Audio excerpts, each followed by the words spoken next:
दोस्तों आज हम एक ऐसे वीर योद्धा के बारे में बात करने जा रहे हैं जिनके बारे में सुन के हो सकता है कि आपकी आत्मा कांप जाए। ये वो योद्धा थे जिनके बारे में कहा जाता था कि उन्होंने अपने शासन काल में 120 युद्ध लड़े और एक भी युद्ध नहीं हारे, लेकिन इतिहास से हार गए। ऐसे वीर योद्धा को हमारे भारतीय चाटुकार इतिहासकारों ने गुम कर दिया है।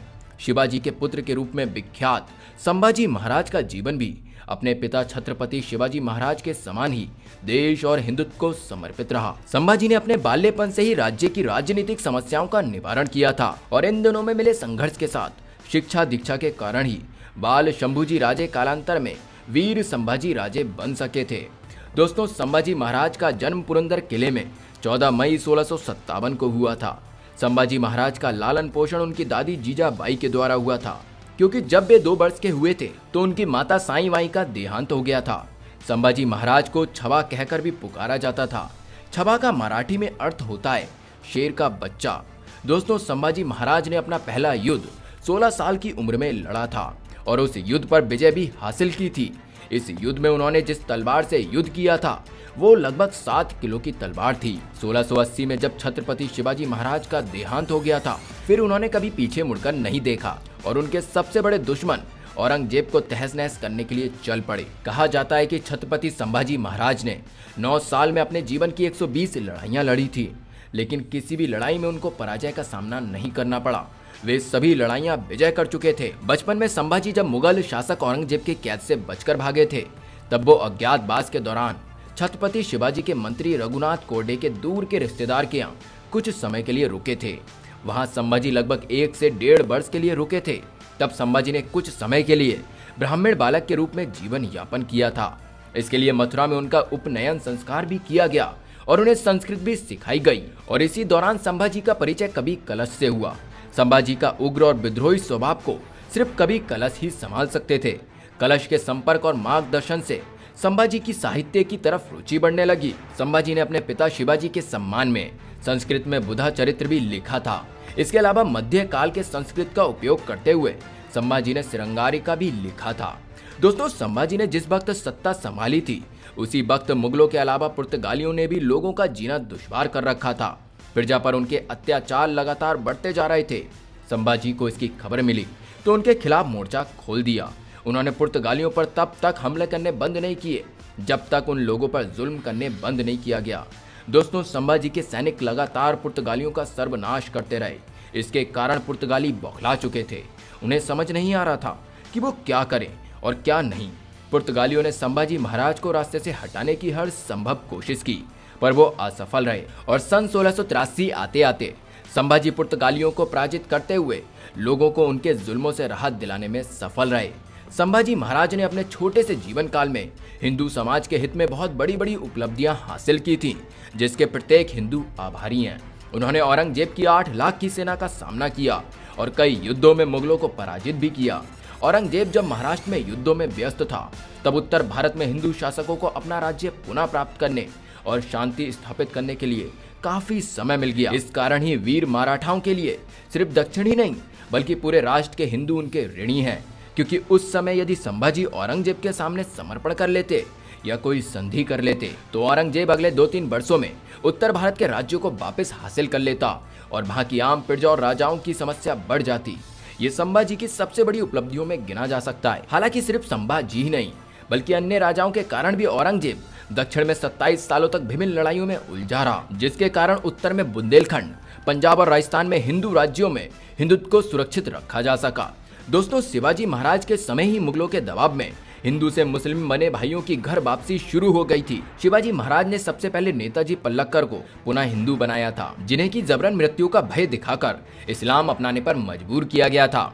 संभाजी ने अपने पिता के सपने को साकार करने के लिए इसे आगे ले जाते हुए इस दिशा में कई सराहनीय कदम उठाए। दोस्तों संभाजी महाराज ने इसके लिए अलग से विभाग ही बना दिया था, जो कि पुनः धर्मांतरण का कार्य देखता था।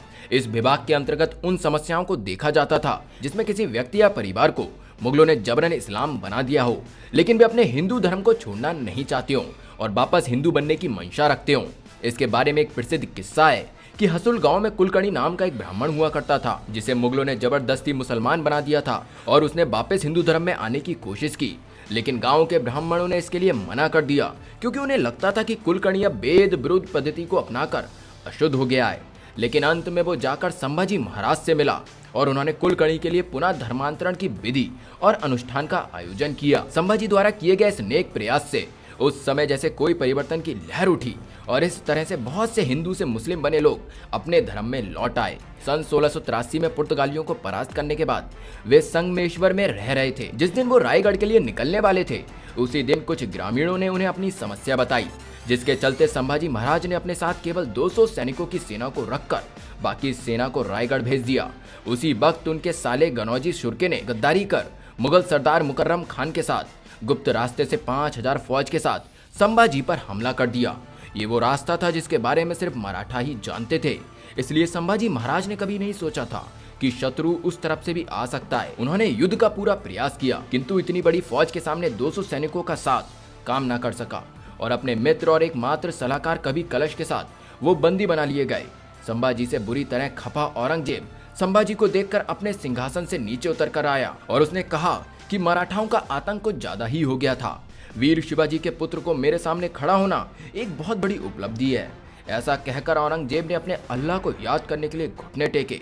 कभी कलश उस समय चैनों से बांधे हुए एक तरफ खड़े थे, लेकिन उन्होंने संभाजी की तरफ देखा और कहा कि हे मराठा राजे, देखिए आलमगीर खुद अपने सिंहासन से उठकर आपके आगे श्रद्धा से नतमस्तक होने आए हैं। कलश ने उन विपरीत परिस्थितियों में वीरता दिखाते हुए कहा कि औरंगजेब अपने दुश्मन संभाजी राजे के सामने घुटने टेक रहे हैं। इससे औरंगजेब आग बबूला हो गया और उसने उन दोनों को तहखाने में डालने का आदेश दे दिया।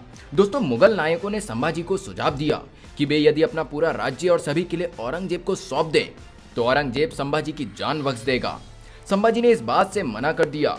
इसके बाद मुगल अपने उस उद्देश्य पर लौट आए जिसके लिए उन्होंने भारत पर आक्रमण किया था, जिसमें गैर मुस्लिम को मुस्लिम बनाना और जनता को लूटना और महिलाओं का शील भंग मुख्य कार्य था। संभाजी ये सब देखकर बहुत आहत हो रहे थे। ऐसे में संभाजी की हालत देख उन्हें फिर से औरंगजेब का ये संदेश आया कि वो यदि इस्लाम अपना लेते हैं तो उन्हें ऐशो आराम की जिंदगी दी जाएगी। लेकिन संभाजी ने साफ कह दिया कि आलमगीर देश का सबसे बड़ा शत्रु है और वो ऐसी कोई संधि नहीं कर सकते जो उनके राष्ट्र के सम्मान के विपरीत हो। कठोर यातनाओं के बाद भी ना झुकने पर संभाजी और कलश को कैद से निकालकर घंटी वाली टोपी पहना दी।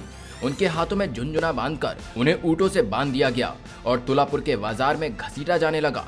मुगल लगातार उनका अपमान कर रहे थे और उन पर थूक रहे थे। उन्हें जबरदस्ती घसीटा जा रहा था, जिसके कारण झुनझुने की आवाज को साफ सुना जा सकता था। मुगल अपनी असलियत का परिचय देते हुए ये सब देखकर क्रूरता से हंस रहे थे और उपहास कर रहे थे। मंत्री कलश भी ऐसे में हार मानने वालों में से नहीं थे। वो लगातार भगवान का जाप कर रहे थे। जब उनके बाल खींचकर उन्हें इस्लाम कबूलने के लिए कहा जा रहा था, तब भी उन्होंने साफ तौर पर इससे ना कह दिया और कहा कि हिंदुत्व सभी धर्मों से ऊपर सच्चा और शांति प्रिय धर्म है। औरंगजेब ने कई बार कहा कि वो संभाजी को क्षमा कर देगा यदि वो इस्लाम कबूल लें। संभाजी ने मुगलों का उपहास उड़ाते हुए कहा कि वो मुस्लिमों के समान मूर्ख नहीं है जो ऐसे मानसिक विक्षिप्त व्यक्ति मोहम्मद के सामने घुटने टेकें। फिर संभाजी ने अपने हिंदू आराध्य महादेव को याद किया और कहा कि धर्म अधर्म के भेद को देखने और समझने के बाद वो अपना जीवन हजारों बार हिंदुत्व और राष्ट्र को समर्पित करने को तैयार है। और इस तरह संभाजी मलेच्छ औरंगजेब के आगे नहीं झुके। इससे पहले तक किसी ने भी अल्लाह मोहम्मद इस्लाम के खिलाफ खुलकर इतना कुछ नहीं बोला था। औरंगजेब ने इससे क्रोधित होकर आदेश दिया कि संभाजी के घावों पर नमक छिड़का जाए और उन्हें घसीटकर औरंगजेब के सिंहासन के नीचे लाया जाए। फिर भी संभाजी लगातार भगवान शिव का नाम जपे चले जा रहे थे। फिर उनकी जीभ काट दी गई और आलमगीर के पैरों में रखी गई, जिसने इसे कुत्तों को खिलाने का आदेश दे दिया। लेकिन औरंगजेब भूल गया था कि वो जीभ काटकर भी संभाजी के दिल और दिमाग से कभी देशभक्ति और भगवत भक्ति को अलग नहीं कर सकता। दोस्तों, संभाजी अब भी मुस्कुराते हुए भगवान शिव की आराधना कर रहे थे और मुगलों की तरफ गर्व भरी दृष्टि से देख रहे थे। इस पर उनकी आंखें निकाल दी गईं और फिर उनके दोनों हाथों की उंगलियों से नाखूनों को एक एक करके खींचकर निकाला गया। फिर दोनों हाथों को भी एक एक कर काट दिया गया और ये सब धीरे धीरे हर दिन संभाजी को प्रताड़ित करने के लिए किया जाने लगा।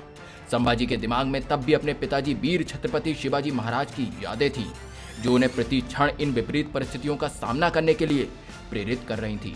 हाथ काटने के भी लगभग 2 सप्ताह बाद 11 मार्च 1689 को उनका सर भी धड़ से अलग किया गया। उनका कटा हुआ सर महाराष्ट्र के कस्बों में जनता के सामने चौराहे पर रखा गया, जिससे कि मराठाओं में मुगलों का भी व्याप्त हो सके। जबकि उनके शरीर को छोटे छोटे टुकड़ों में काटकर तुलापुर के कुत्तों को खिलाया गया। लेकिन ये सब वीर मराठा पर अपना प्रभाव नहीं जमा सके। मृत्यु को स्वीकार कर लिया, किंतु इस्लाम नाम की बीमारी स्वीकार नहीं किया। अंतिम क्षणों तक भगवान शिव का जाप करने वाले बहादुर राजा के इस बलिदान से हिंदू मराठाओं में अपने राजा के प्रति सम्मान, मुगलों के प्रति आक्रोश और बढ़ गया। मराठा साम्राज्य की नींव रखने वाले छत्रपति शिवाजी महाराज के रक्त के साथ इस तरह के बर्ताव की खबर ने न सिर्फ मराठा बल्कि पूरे देश में लोगों के भीतर ऐसी चिंगारी उत्पन्न की, जिससे बाद में मुगलों का पतन होना शुरू हो गया। दोस्तों, औरंगजेब ने सोचा था कि संभाजी की मौत के बाद मराठा साम्राज्य खत्म हो जाएगा और उस पर काबू पा लेना मुमकिन होगा, लेकिन हुआ उलट। संभाजी के जीते जी तो मराठा सरदार बिखरे बिखरे थे, वो उनकी मौत के बाद एक होकर लड़ने लगे। इसके चलते औरंगजेब का दक्कन पर काबिज होने का सपना मरते दम तक पूरा नहीं हो सका और जैसा कि संभाजी ने कहा था, औरंगजेब को दक्कन में ही दफन होना पड़ा।